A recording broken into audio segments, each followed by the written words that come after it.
Desligue o ruído e conecte-se aos factos. Temos 10 estadias num dos hotéis de luxo Alma Lusa na Comporta. 2 adultos, 2 noites. Assine hoje o Observador com até 58% de desconto e habilite-se a ganhar. Tudo em observador.pt.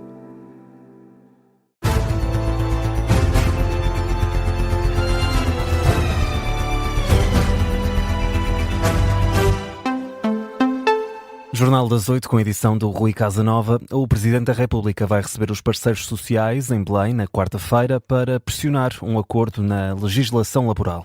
As audiências acontecem assim na véspera de a UGT decidir se aprova ou não o pacote laboral. António José Seguro vai ouvir todos os parceiros sociais no mesmo dia, começa pela CGTP e termina com a CTP. É o que indica uma nota publicada no site da Presidência ontem à noite. O chefe de Estado já garantiu que seria coerente com tudo o que disse na campanha sobre a legislação laboral. Chegou a avisar que não promulgaria as alterações sem o acordo, pelo menos da UGT. Ora, o foco de António José Seguro neste momento é o de fazer pontos para que haja entendimento na reforma laboral. Governo e patrões já chegaram a acordo sobre a mais recente proposta, mas falta o sim da UGT, que pode surgir na próxima quinta-feira, dia em que a Central Sindical vai reunir o Secretariado Nacional para tomar uma decisão. E Rui, estas audiências vão acontecer depois do Presidente da República voltar de Espanha, onde chega hoje. É a primeira visita oficial do chefe de Estado ao estrangeiro. António José Seguro escolheu Espanha para assinalar e reforçar os laços entre Lisboa e Madrid. E na agenda do Presidente da República estão previstos várias iniciativas e encontros. Miguel Pina Andrade. António José Seguro vai encontrar-se esta tarde com jovens portugueses que trabalham ou estudam em Espanha na residência do Embaixador de Portugal em Madrid.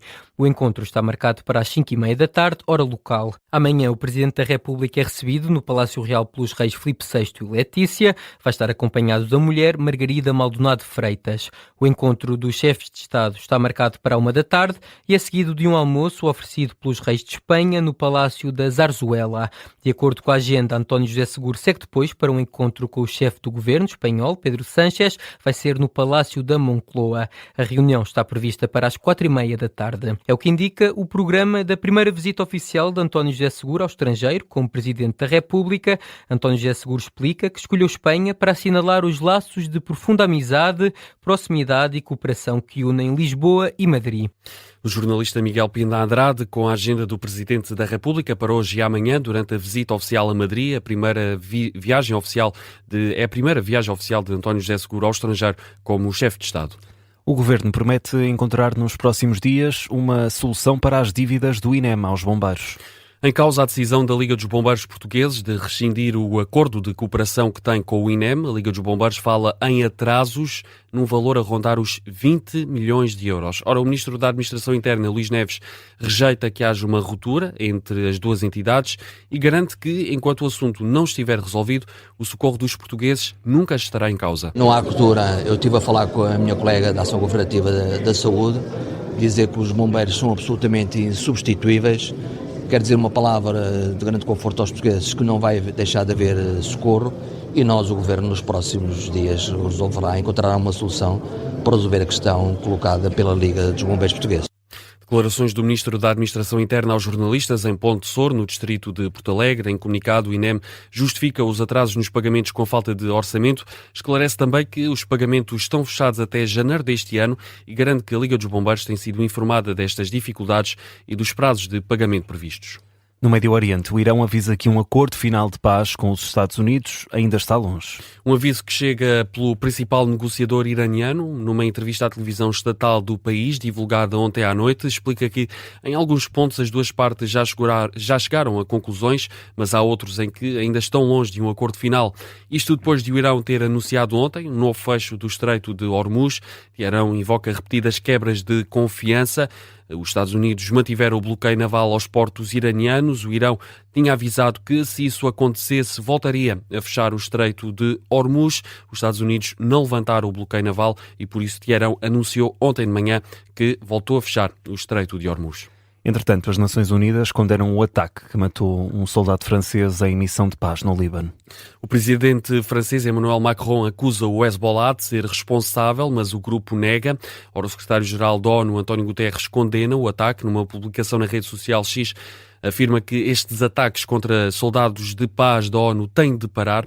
Para além da vítima mortal, outros 3 soldados ficaram feridos. O presidente da República, António José Seguro, também enviou as condolências a Emmanuel Macron. Seguro expressa consternação pela morte do militar francês que estava numa missão de paz no Líbano.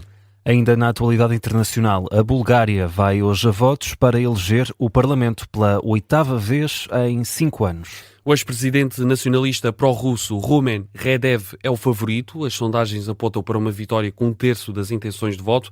Mesmo assim, não há garantias de que consiga superar o prolongado impasse político. A Bulgária está mergulhada numa profunda crise política desde 2011. Mais recentemente, no final do ano passado, o governo pró-europeu demitiu-se, isto depois de uma vaga de manifestações anti-governo contra a corrupção e o aumento de preços no país. E vamos a um dos temas do dia, por cá. Hoje é dia de derby em Alvalade entre Sporting e Benfica. O encontro, Rui, pode ser decisivo para as contas do campeonato. Sim, dia de emoções fortes. Nesta jornada 30 da Liga, o Sporting é segundo classificado, está a 5 pontos do líder Futebol Clube do Porto, mas com menos um jogo. Já o Benfica está em terceiro, a 7 pontos da liderança, mas ainda luta pelo segundo lugar, que dá acesso à Champions. A partida joga-se mais logo na Casa do Leão, em Alvalade, quando forem 6 da tarde. Vamos à divisão. Rui Borges deixa muitos elogios ao Benfica. O técnico leonino prevê um jogo intenso em Alvalade. É uma equipa muito dinâmica em zona de corredores, muito intensa, muito competitiva, muitos cruzamentos. E em termos defensivos também temos de ter a mesma vontade, a mesma intensidade para defender a nossa baliza, para continuarmos a ser também das melhores defesas, e é isso que nós queremos também. Do outro lado, José Mourinho admite que o segundo lugar fica muito difícil de alcançar em caso de derrota, mais logo em Alvalade frente ao Sporting. Quanto às contas do campeonato, o técnico encarnado volta a ser direto. Uma coisa é a matemática pura e outra coisa é o pragmatismo dos números. Eu acho que se nós não ganharmos o jogo, vamos dar tudo até ao final. Enquanto for matematicamente possível, vamos atrás. Se deixar de ser matematicamente possível, continuamos a ir atrás daquilo que é a natureza e a história do clube, mas ficaria obviamente muito mais difícil. Os dados estão lançados. Sporting Benfica mais logo, o jogo marcado para as 6 da tarde. A última vitória das Águias em Alvalade remonta à temporada 2021-2022. Os dois técnicos da partida afirmam que estão focados em vencer mais logo. E este Sporting Benfica, como já disse o Rui Casanova, arranca às 6 da tarde, mas a emissão especial começa logo depois da síntese das 4h30 da tarde. Depois do derby, há também jogo no Dragão, entre Futebol Clube do Porto e Tondela, e Francesco Farioli quer a equipa focada no duelo em casa para um campeonato. O Porto Tondela acontece assim que terminar o derby de Lisboa. O técnico italiano do Futebol Clube do Porto avisa que de nada serve pensar no Sporting Benfica se os Dragões não vencerem o Tondela em casa. Não nos podemos deixar distrair, não podemos criar expectativas, porque na realidade ambas as equipas são candidatas ao título. Por isso, sejam quais forem os resultados, vamos aceitá-los naturalmente, mas o mais importante é o que vamos fazer e como vamos abordar o jogo de amanhã. Francesco Farioli na conferência de imprensa de antevisão deste jogo. O Futebol Clube do Porto Tondela a contar para a jornada 30 do campeonato. Que arranca às 8h30 da noite e também é para ouvir com relato aqui em direto na Rádio Observador.